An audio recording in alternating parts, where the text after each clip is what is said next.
I'm a 52-year-old mother and I think I'm losing my mind. They say time heals everything, but they're lying. It's been 6 months since I lost my son Caleb in a car accident. 6 months. And every morning I still wake up and forget he's gone. I call it the 5-second mercy.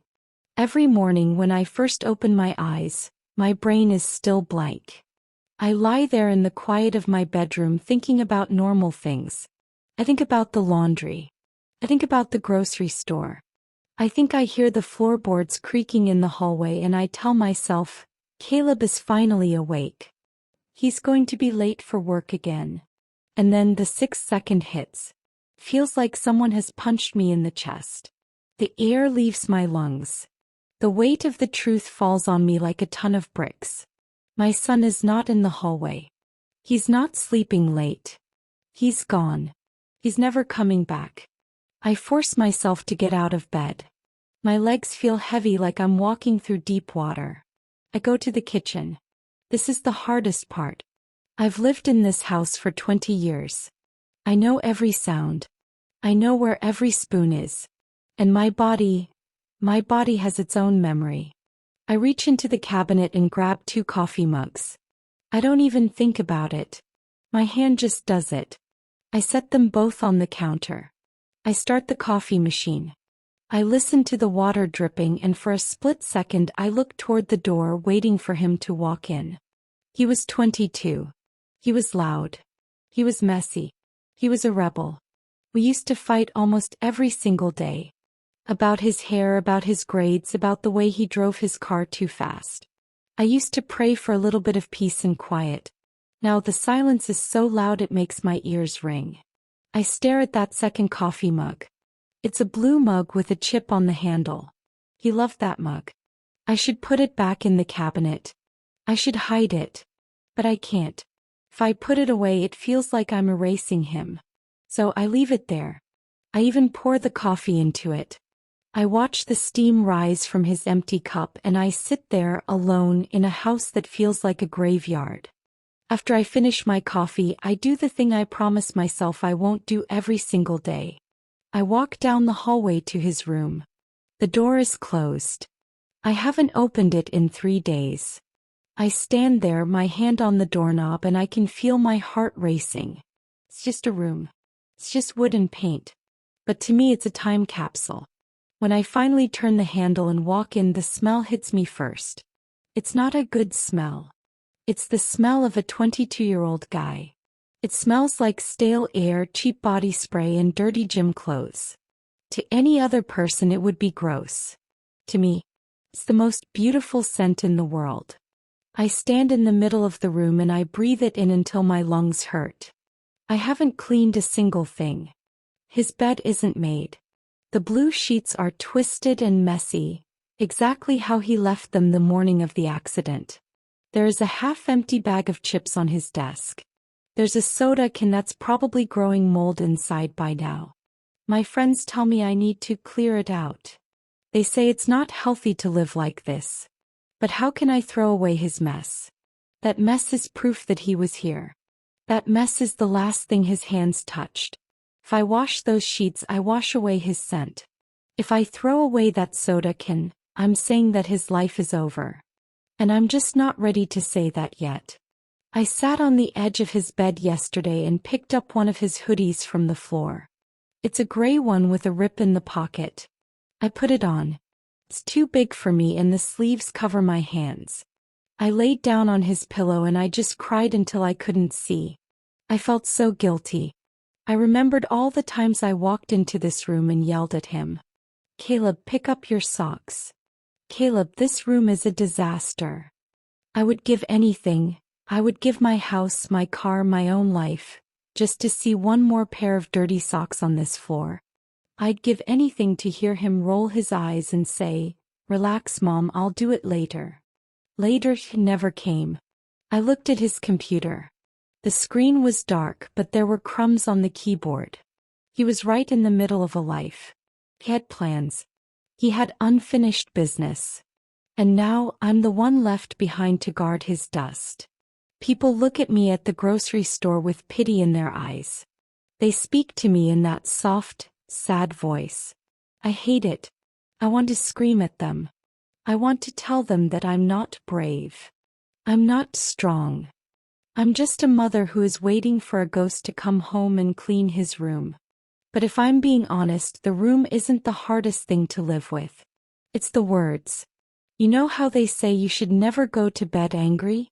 Or you should never let someone leave the house without saying, I love you? I used to think that was just something people said on greeting cards. Thought it was cheesy. I thought we had all the time in the world to make up, to apologize, to be fine again. I was wrong. Let me tell you about that Tuesday morning. It was raining, one of those gray, annoying New York mornings. Caleb couldn't find his car keys. He was already 20 minutes late for his shift at the warehouse. He was tearing up the living room, throwing cushions off the couch, swearing under his breath. And I was so tired. I was tired of the noise. I was tired of his attitude. I stood in the kitchen doorway and I just snapped. You are so irresponsible, Caleb. I yelled. You're 22 years old and you can't even keep track of your own life. I'm sick of cleaning up after you. I'm sick of the stress. He stopped moving and looked at me. His face was red. He was angry, but I could see something else in his eyes. Hurt. But I didn't stop. I wanted to hurt him back. Maybe if you actually cared about something other than yourself, I said, you wouldn't be such a failure. The room went dead silent. Caleb grabbed his jacket. He found his keys on the small table by the door. He didn't look at me. He just opened the door and said, Fine. If I'm such a failure, then maybe I should just stay out of your way. I'm leaving. Don't worry about me anymore. I didn't say, wait. I didn't say, I'm sorry, I'm just stressed. I said, good. Go. I don't care where you go. He slammed the door so hard the pictures on the wall rattled. I went back to my coffee, feeling like I had won the argument. I thought he'd be back in the evening, we'd ignore each other for a few hours, and then everything would go back to normal. 2 hours after the door slammed, my phone rang. I was standing at the sink, washing the very mug I had yelled at him for leaving out. I remember looking at the caller ID. It was an unknown number. I almost didn't answer. I thought it was a telemarketer. Hello. I said, my voice still sounding sharp and annoyed from our fight. Is this Martha Miller? A man's voice asked. He sounded too calm. Too professional. Yes. Who is this? Ma'am, this is Officer Higgins with the Highway Patrol. There's been an accident involving a blue sedan. We need you to come to Memorial Hospital immediately. The phone didn't fall from my hand. My hand simply stopped working. It went numb. I remember the sound of the plastic hitting the floor, but it felt like it was happening in someone else's house. Is he okay? I whispered. My throat felt like it was full of broken glass. Just tell me he's okay. He's just hurt, right? He's probably just angry and doesn't want to talk to me. The officer didn't answer right away. That silence. That 3-second silence was the loudest sound I've ever heard in my life. Please just come to the hospital, ma'am. I don't remember driving there. I don't remember the traffic lights or the turns. I just remember the hospital lobby. It smelled like bleach and old coffee. I walked up to the desk and my legs felt like they were made of jelly. I couldn't even say his name. I just pointed at my chest, gasping for air until a nurse took my arm. They led me to a small, quiet room. And then a doctor walked in. He didn't have to say a word. I saw it in his eyes, that look of pity. I collapsed. I didn't cry, I just fell. My knees hit the cold tile floor so hard they bruised, but I didn't feel the pain. I felt like my soul had been ripped out of my body through my throat. I started shaking, not a small shiver but a violent, bone-breaking shake. I wanted to scream, but no sound came out. It was a silent, hollow howl of a mother who had just lost her heart. They took me to see him. I begged them not to. I wanted to remember him angry. I wanted to remember him slamming the door. But I had to know. He was lying under a white sheet. He looked so small. Caleb was 6 feet tall, but in that moment he looked like the little boy I used to tuck in at night. I touched his hand. It was cold. That was the moment I died too. His skin didn't feel like skin anymore. It felt like stone. I sat there for hours holding that cold hand, whispering, "Wake up. Please, Caleb. I'm sorry. I didn't mean it. Just wake up and yell at me one more time." But the room stayed silent. The machines were turned off. And for the first time in 22 years, my son didn't answer me. Now I sit in this quiet house and those words are everywhere. They are in the walls. They are in the floorboards. I would give my soul just to have 10 seconds back. 10 seconds to pull him into a hug and say, "I'm sorry. I love you. Please come home." But the door stays shut. And the silence just keeps growing. A week ago something happened that changed the silence. The doorbell rang. It was the mailman. He had a small brown box in his hands. He looked at the name on the label and then looked at me. He knew. Everyone in this small town knows. He handed me the box without saying a word, just a small, sad nod. The package was addressed to Caleb Miller. My hands shook as I took it inside. I sat at the kitchen table, the same table where we had our last fight. I stared at the box for an hour. I was afraid to open it. It felt like Caleb was reaching out from the grave, and I wasn't sure if I was strong enough to hear what he had to say. When I finally cut the tape, I found a small jewelry box inside.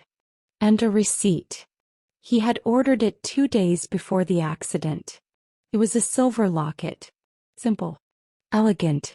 I opened the locket and inside was a tiny folded piece of paper. It wasn't a long letter.